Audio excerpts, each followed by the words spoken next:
Artist movie review. ఈ movie 2 hours and 20 minutes తో Airtel extreme లో స్ట్రీమ్ అవుతుంది. ఇంకా మన ఛానల్ కి ఎవరైనా కొత్తగా వస్తే ప్లీజ్ డూ సబ్స్క్రైబ్ గైస్. ఇంకా మూవీ ఎలా ఉందంటే, మూవీ స్టార్ట్ చేయడం గైస్ కొంచెం బాగా స్టార్ట్ చేశారు. మూవీ స్టార్టింగ్ లో ఒక వ్యాన్ లో ఒక ఫైట్ సీన్ ఉంటుంది. ఆ సీన్ అయితే కొంచెం బాగుంది. ఇదంతా బాగుంది అని అనుకుంటాను. దీని తర్వాత రొటీన్ రొట్ట స్టోరీ స్టార్ట్ అవుద్ది. మూవీలో ఒక చిన్న లవ్ స్టోరీ ఉంటుంది గైస్. చిన్నది కాదు, పెద్దదే ఉంటుంది. అసలు అది లవ్ స్టోరీయా అనిపిస్తుంది. అసలు మూవీ స్టార్టింగ్ లోనే ఒక లవ్ సాంగ్ వస్తుంది గైస్. అదైతే నాకైతే అసలు వర్కౌట్ అవ్వలేదు. అసలు ఈ ఫ్యాంటసీ ఏంటో నాకు అర్థం కావట్లేదు. మూవీ స్టార్ట్ చేయగానే ఒక లవ్ స్టోరీ చూపించడం, దానికి సంబంధించి ఒక సాంగ్ వేయడం, ఏంటో మామ ఆ సాంగ్ ఏమన్నా బాగుందా అంటే ఆ సాంగ్ దరిద్రంగా ఉంటది. మూవీలో first half guys love revenge అనేసి అలా తిరుగుతా ఉంటది మూవీ. అసలు మూవీ ఫస్ట్ హాఫ్ ఏంటంటే అసలు ఏం జరుగుతుందో అర్థం కాదు, ఎందుకు జరుగుతుందో అర్థం కాదు. ఫస్ట్ ఆఫ్ ఆల్ ఏంటంటే అసలు మూవీలో ఒక ఇంటెన్సిటీ ఉంటది అనమాట. అసలు నెక్స్ట్ టైం జరుగుతుందో మనం చూడబుద్ధి కాదు. ఎందుకంటే నీకు మూవీ స్టార్టింగ్ లో ఒక చిన్న పాయింట్ అర్థం అవుద్ది అనమాట. ఆ పాయింట్ చాలా అంటే చాలా సిల్లీగా ఉంటది. అందువల్ల ఏంటంటే మూవీ సెకండ్ హాఫ్ లో ఏం జరుగుతుందో మనం చాలా అంటే చాలా సింపుల్ గా గెస్ చేయగలం. అసలు మూవీలో సెకండ్ హాఫ్ ఉంటది మామ. రాడ్ అంటే రాడ్, పిక్చర్ రాడ్ అనమాట.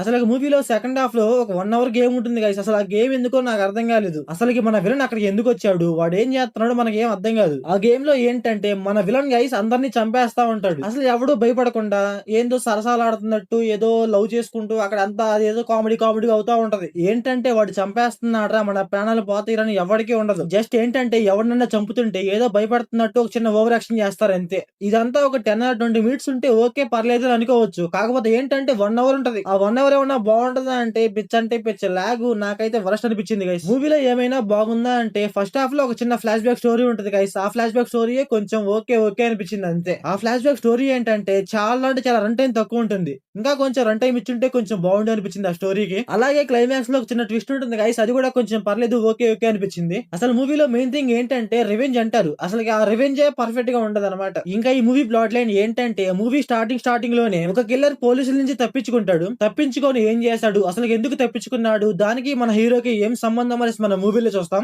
ఇంకా ఈ మూవీ ఫ్యామిలీ వాచబుల్ అంటే నో గైస్. అక్కడక్కడ కొన్ని బ్యాడ్ వర్డ్స్ ఉంటాయి. అలాగే అక్కడక్కడ కొంచెం బ్రూటల్ కిల్లింగ్ చూపిస్తారు. అసలు మూవీలో విలన్ క్యారెక్టర్ గైస్ నాకైతే అసలు నచ్చలేదు గైస్. ఫస్ట్ ఆఫ్ ఆల్ ఏంటంటే విలన్ వీళ్ళందరినీ ఎందుకు చంపుతున్నాడు అనేసి ఒక చిన్న రీజన్ ఇస్తారు. అసలు ఆ రీజన్ ఏందో, అసలు రీజన్ ఇవ్వటం ఏందో నాకైతే అసలు నచ్చలేదు గైస్. ఏమన్నా ఎక్కువ మాట్లాడితే ఆర్టిస్ట్ అంటాడు. నాకైతే అసలు నచ్చలేదు గైస్. నాకైతే వర్కౌట్ అవ్వలేదు అసలు ఆ థీరీ. ఇంకా మూవీలో పర్ఫార్మెన్స్ అండ్ డైరెక్షన్ కూడా గైస్ చాలా అంటే చాలా నార్మల్ గా ఉన్నాయి, మరీ అంత ఏం లేవు. సో ఓవరాల్ గా మూవీ ఎలా ఉందంటే నాకైతే నచ్చలేదు గైస్. మీరు మూవీ చూసి ఉంటే మీకు ఎలా అనిపించిందో కామెంట్ చేయండి. So thanks for watching.